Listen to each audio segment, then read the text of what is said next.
Mac Engel, Fort Worth Star-Telegram, another episode of Cowboys Overtime here on StarTelegram.com. I am joined by Mr. Dallas Cowboys aficionado, Mr. Nick Harris, who is currently going through the hell that is moving.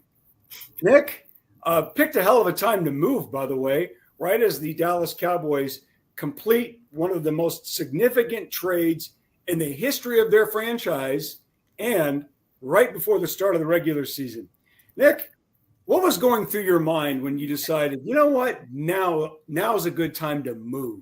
I feel like I made a bad call on fourth down, and I'm getting asked by Clarence Hill what was going through your mind. It was. I was sitting on the floor of my empty kitchen last Thursday night or last Thursday afternoon when I was starting to get a lot of buzz about this trade potentially going down. Wrote a couple of articles, thought I was done, and finally finished up loading up the U-Haul, and then bam, the trade goes down. And about an hour later, I'm whipping a U-Haul down Sam Rayburn Tollway about 70 miles an hour to try to get to a press conference in the pouring rain. So it is a day I will never forget, but I am all moved in now. Just got to settle in some things and get ready for this season to start, man. I'm excited. Well, my heart goes out to you and anybody who goes through the absolute hell that is moving, because I have said to many times, my next move, all I'm going to do is burn everything that I own. So something to look forward to. All right. The Dallas Cowboys open on Thursday night. They are the NFL season opener. But before we get to that, we obviously have to discuss the trade, a trade that you saw coming potentially as a maybe. The disgruntled nature of Micah Parsons and a contract negotiation that got nastier than I've ever seen in my 20 plus years of following the Cowboys finally forced Jerry Jones to do something that he normally doesn't do, which is not pay his superstar player and instead actually trade him to a conference rival. Micah Parsons, arguably a top 3 NFL defensive player right now, was traded to the Packers last week in exchange for 2 first-round draft picks of Green Bay's, as well as defensive tackle Kenny Clark. Both sides have gone to the media now to give their side. Jerry Jones worked very hard at talking to any microphone to talk about, well, we had a deal done. And now Micah Parsons, as well as his agent, the very powerful David Mugoletta, went to say, well, wait a minute. No, that's not what this was about. And a lot of things are being lost in translation, or people are just flat out lying. Let's put this to bed, because obviously they've done. Nick, what happened that forced the Cowboys to say, we're going to give you to one of our most hated conference rivals rather than give you the money and the deal that you desire? Yeah, I think the context with the Micah Parsons situation probably goes back as far as 2 years ago. And it was first kicked around in the front office that they were starting to theorize about what a return could look like on a potential Michael Parsons trade. And 2 years ago, they were kicked. Wait, Nick, time out. 2 years ago. Yeah. 2 years ago. So we had heard scuttle and rumors that they were tired of him and there was some fatigue about his personality. And you're saying 2 years ago, there was actually some discussion. Well, what could we get for this guy? I wouldn't say discussion, but more theorization about, man, the return here could be big if he continues to have the headaches that he has been causing. And that was, being lackadaisical in practice, having some, specific tendencies in meetings. And these are all things that have been communicated to me over the years by team sources. And, there was a specific practice moment that I think back to last year that was called to my attention about, how he was asked to, be a little bit more intentional one day in practice. And he didn't even respond to that coach's request sitting there on the field. So it was things like that I think really rubbed the team the wrong way. But there was also a sense that, hey, he shows up on Sundays, so, it works out at the end of the day. But the theorization that was first kicked around was probably about 2 years ago. And you jump forward to January of this past year, And I think it's really important to note that Jerry Jones and Micah Parsons had a close relationship. Jerry Jones has said it multiple times. He only has about 3 players that have ever had his personal cell number, and Micah Parsons was one of those. They went to a Super Bowl together in Las Vegas. They went to the Cotton Bowl together this past January, and I was actually disappointed coming out of that Cotton Bowl because I thought they'd be talking about some things, but they didn't talk about anything that night. They were just talking like two boys catching up, and that's why I told you, Mac, back in January. I was like, man, this deal's going to get done. I don't have any concerns about it because that relationship had been so close over the course of the last couple of years. And even if there was theorization in the building about them potentially trading Micah Parsons, it wasn't going to go through Jerry Jones because Jerry Jones had such a close relationship with him. The turning point for all of this was a meeting on March 18th here at the Star in Frisco. It was Jerry calling in Micah to have a conversation about his leadership. And it was kind of an extension of the end of their conversation at the Cotton Bowl a couple months prior. And it's been disputed by both sides, but both about who actually started the contract negotiation, quote unquote. But they both engaged in contract talks. And Micah said, hey, this is kind of what I would be looking for in a contract. Jerry was like, yeah, I think we can make that work. They went back home. Micah called the very next day and said, hey, actually, I think these parameters might work. And Jerry was like, that works for me too. And they seemed to be in agreement on what a deal could look like. And coming out of that March meeting, there was so much steam toward a deal getting done that I had written my shell on March 18th. I was like, man, this is gonna be, coming down here pretty soon. If I had $1 for every shell I've written that never got published. I think with that meeting, I was fully expecting, something to happen, quite quickly. But from that moment on, it was a big just stonewall. And Micah had walked out of those conversations saying like, hey, head up my agent. Let's get this thing across the finish line. And Jerry Jones didn't want to do that. He felt that he had already negotiated the contract. He felt that he would have to negotiate again by getting the agent involved. And he didn't want to have to change what he had thought was already agreed upon. He said, hey, I have a deal with you as the player. Why would I get the agent involved when I know this agent will definitely try to work some numbers around and, mess some guarantees up that would, potentially not benefit the team. And so it was at that moment that, Jerry never called the agent. He made the comment about not knowing the agent's name a couple of weeks later. And, we get all the way to training camp and there's been no communication between both sides. And that first introductory press conference at training camp, Jerry Jones just with the comments about Micah Parsons. Then the very next day, Micah and what ended up being his final media availability with the team, shooting back with his own comments. It was the first time that we really sensed a doubt that either side thought this was going to get done.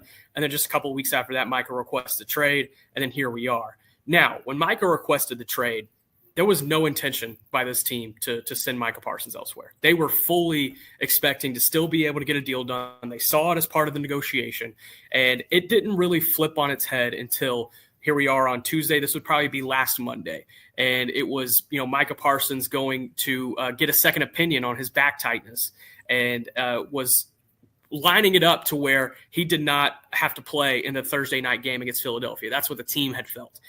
And, he was filing a grievance about his contract. There were multiple outlets that he was trying to set up to potentially not play in that Thursday night opener against the Eagles, but still get paid.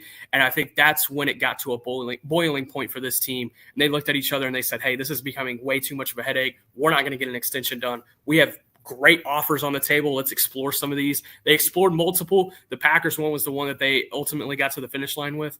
And here we are. And they got the deal done in the span of about 72 hours.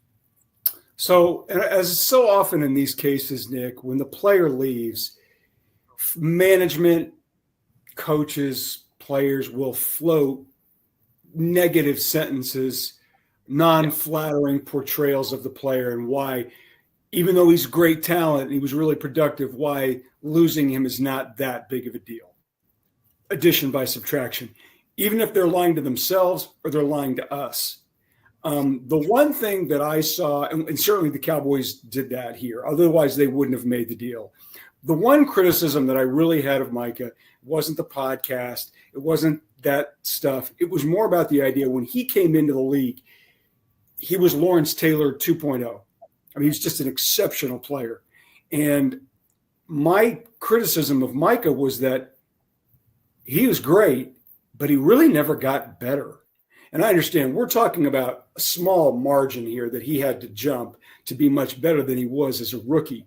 But from what I'm hearing is that he really didn't work at it that much because he was already just so good. Is that a fair and you think accurate I don't want to say criticism or observation of his tenure here as a player with the Cowboys? I think even if he had plateaued for the rest of his career with where he was at, he was still a top 3 pass rusher in the NFL. And people look at the sack production and see a pretty consistent number around 12, 13 and a half sacks. But I would heavily suggest to take a look at the quarterback pressure production. In a lot of ways, I think quarterback pressure production can sometimes be as impactful as sack production because it forces offenses into precarious situations, and you see those quarterback pressure productions consistently going up with Micah Parsons year after year.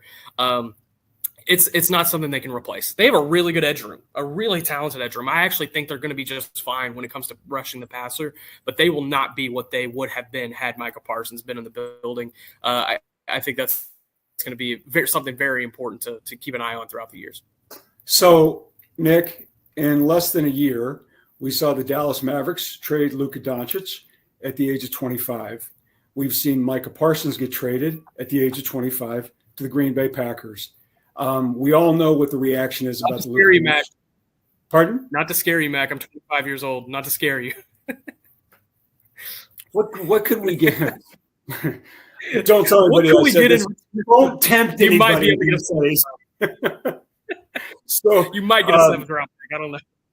Yeah, just a bucket of footballs and a mop. Nick, you know football as well as anybody I've met, and I mean that. Was this a mistake? It's to be seen. I can't give you an answer on that right now, Mac. And I know that's the politician answer. You get on my ass for that sometimes, but I think it's truly to be seen. If they use these 2 first-round picks and they get a Mozzie Smith and a Taco Charlton, oh my God, what a mistake this trade would have been. They use these two first-round picks on, I don't know, Tyler Smith and Zach Martin, give or take. Then it's going to look like a pretty good trade. I think Kenny Clark is a capable run defender, which we're going to get into Kenny Clark here in a second. Yeah. But I think the return, it's to be seen. There's still a lot that has to develop. And, we're going to look back on this trade here in about 2-3 years, and we're going to see who won in the end. Kenny Clark, he's the guy that they get. Jerry Jones sells whatever and says, oh, we wouldn't have done this without Kenny Clark. You and I, when we both talked about this last week, when we were kind of kicking this around, we were like, well, you got to get a defensive player in return.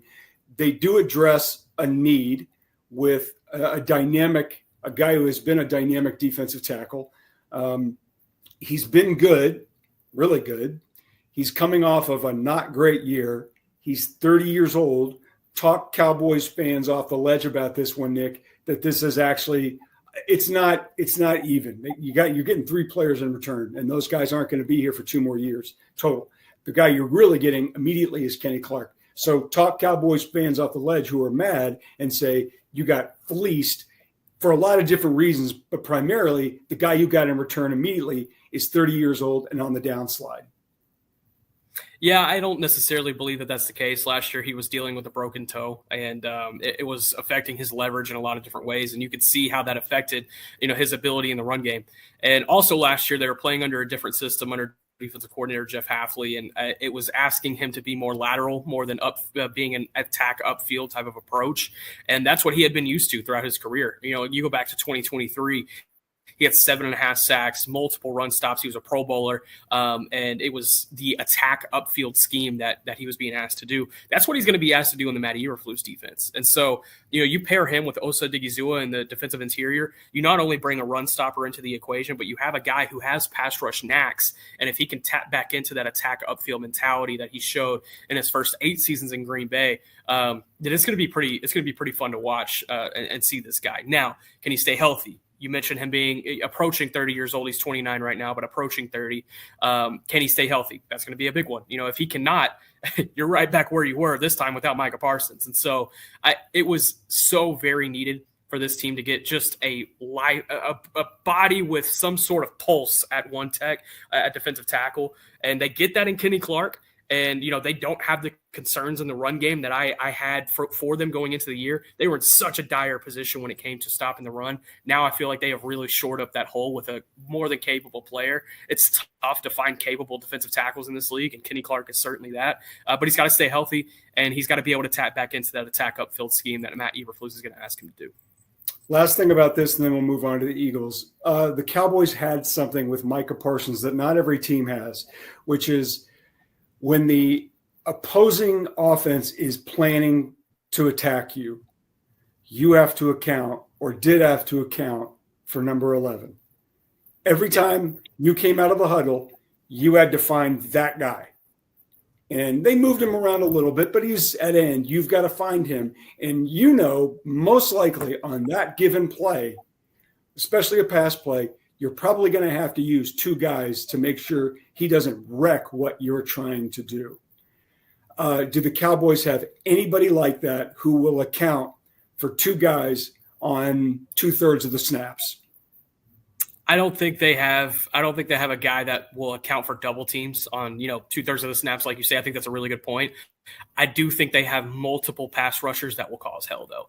You talk about Dante Fowler. He's coming off of a double-digit sack season in Washington, coming off of his best year of his career. Seems that he's hitting his prime, kind of a late prime for him, and he's going to be a starter on this defense. The second-round rookie in Donovan Ezaraku, I have said it multiple times, Mac. I said it right after he was drafted. This kid has all-pro capabilities. I think he is that talented of a pass rusher. I think he's going to be able to step into a rotational role that will really benefit him early on and then potentially into a starting role if he's able to take advantage of those opportunities.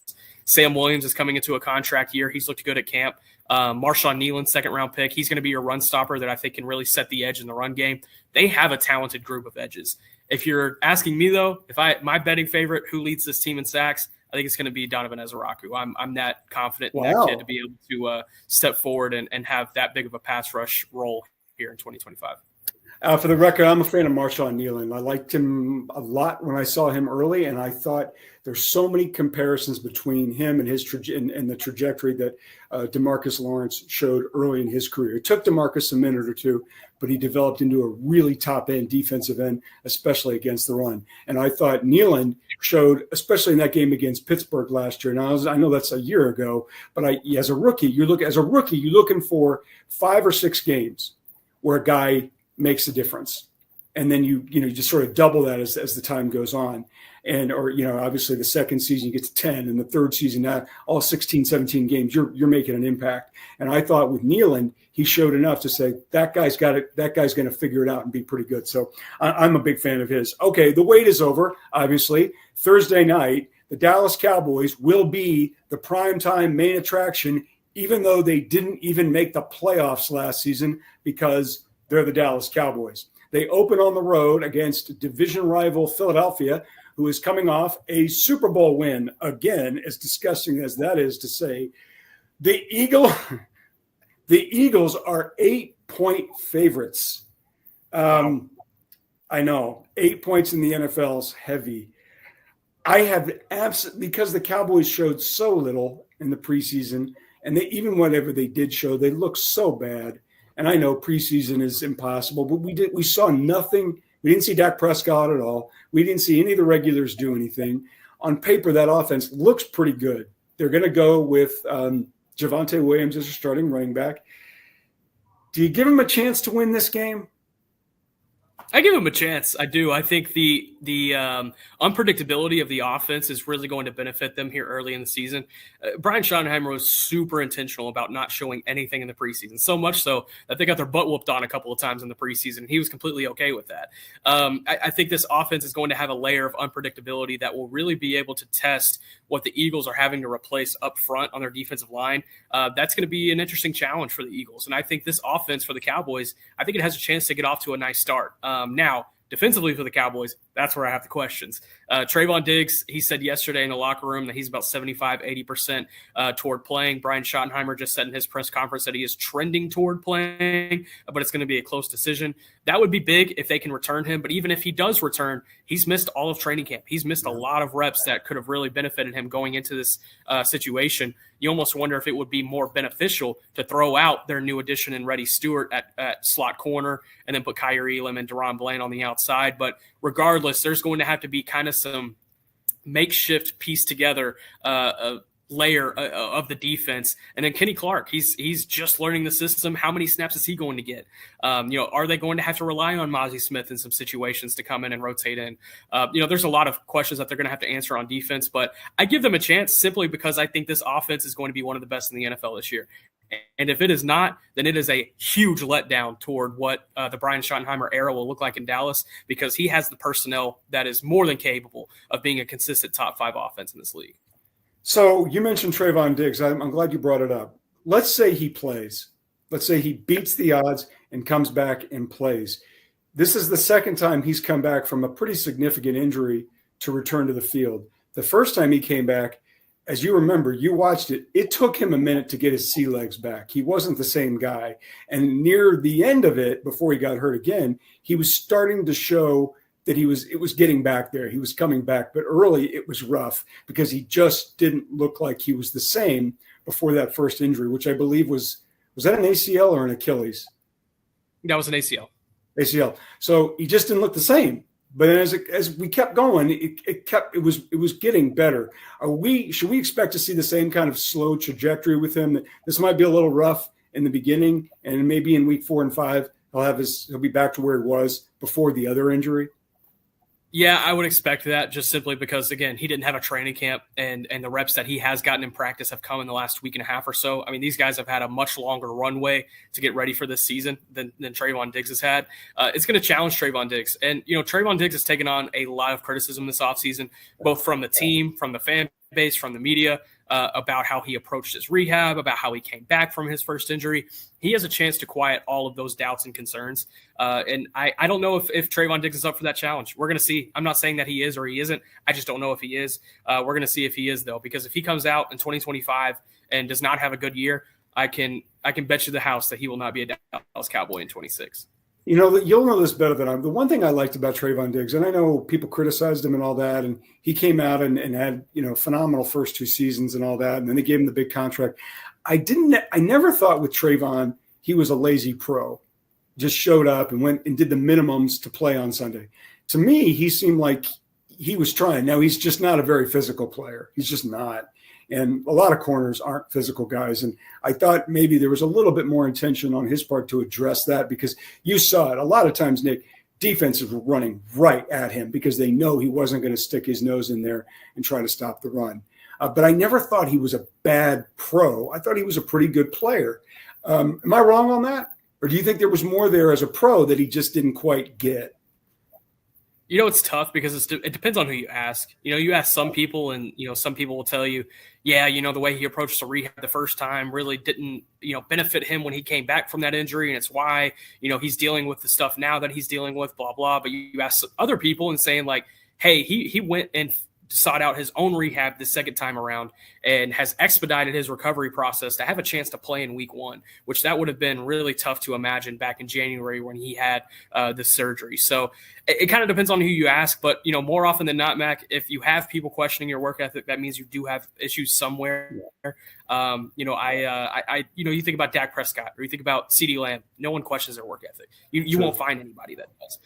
Not to say that Trayvon Diggs does have work ethic issues, but if you have 1 or 2 people questioning it, that means you probably did do something at some point behind the scenes that have people thinking that. Okay, let's get into it. Let's wrap this up. It's prediction time. Who do you like for Thursday night's game? Give me straight, and then give me against the line. Give me Eagles straight. Give me Cowboys against the line. I think they keep this a 1-possession game, and I think that would honestly be a healthy start to the Brian Schottenheimer era. If they can go into that environment at Lincoln Financial Field, see the Super Bowl banner get raised, and roll out into this first game of the year, and they can keep it within 1 possession, have a chance in the fourth quarter, I think that's a moral victory at the end of the day, and they can move on into weeks 2 and 3 with that on their heads. I think Dallas is going to win, and it has nothing. Okay. I think here's why. Here's why. Hear me out. Super Bowl winning teams typically in their first game or 2, it's kind of a struggle. They're just not into it yet. And I know Dallas, like you said, Dallas has shown nothing, and I just don't see this being a crisp game. I can see it being pretty sloppy. I could definitely see Philadelphia just not being all there. They're better. There's no question about it. They're better. But increasingly, and I've said this for years, the first 3 to 4 weeks of the regular season are really the preseason because none of the regulars are playing. And I see Dallas as being able to take advantage of that because I do think, like you said, there is a level of unpredictability there. I think George Pickens gives them an element that obviously they didn't have last season. I expect Jake Ferguson to be better. I think that offensive line, Javonte Williams, and that running game is going to be a little bit better. I think Dallas is going to surprise me. I don't think this is going to be some 15-win team or anything, but I think given the side of circumstances, I would not be surprised if Dallas went in there and won on Thursday night. Now, let's give me a season prediction. What you got? 9-8. Give me 9-8, and they sneak into the wild card round. I think that is, if they didn't have one of the toughest schedules in the entire NFL, then I would probably, I'd probably lean toward more a double-digit win season. But the back end of that schedule is really rough, Mac. And so I see this being a 9-win team, and they sneak into the wild card. I think the over/under win total on them right now is still either 8 or 8.5. I don't know if the Micah Parsons trade moved that line at all. But I'm with you on this. I wanted to get to 10. I really wanted to get to 10 because I thought they could do it. But I'm with you. The more I look at that schedule, even if guys get hurt, which guys are going to get hurt, that schedule always changes. The strength of schedule always changes because quarterbacks go down and this, that, and the other. I just don't see how, A, Dallas stays healthy, and B, they get enough plays defensively to be a 10 or 11-win team. So I'm going to cop out and agree with you. I think this is a 9-win team. The difference is I don't think that's going to be enough to get them in the playoffs. So go figure. You froze up on me there, Nick. I hope we get a picture of the screenshot where Nick's eyes make him look like some sort of alien zombie, like Invasion of the Body Snatchers type deal. So I hope our producer Candy got a screenshot of that, because it did. It looked like some exorcist demon picture. Anyways, I know you're busy. I'm here in Raleigh-Durham following TCU's big win over Bill Belichick in North Carolina. Easily one of the most boring games I've seen. But I'm here, and I have a flight to catch. So thanks a lot, Nick. Have a great time in Philadelphia. Enjoy the Cowboys game on Thursday night. Thursday night, Cowboys-Eagles, Thursday Night Football on NBC. For all of your Cowboys coverage needs, make sure to check us out on StarTelegram.com. And make sure to follow Emmy winner Nick Harris. For Cowboys Overtime, see you next week.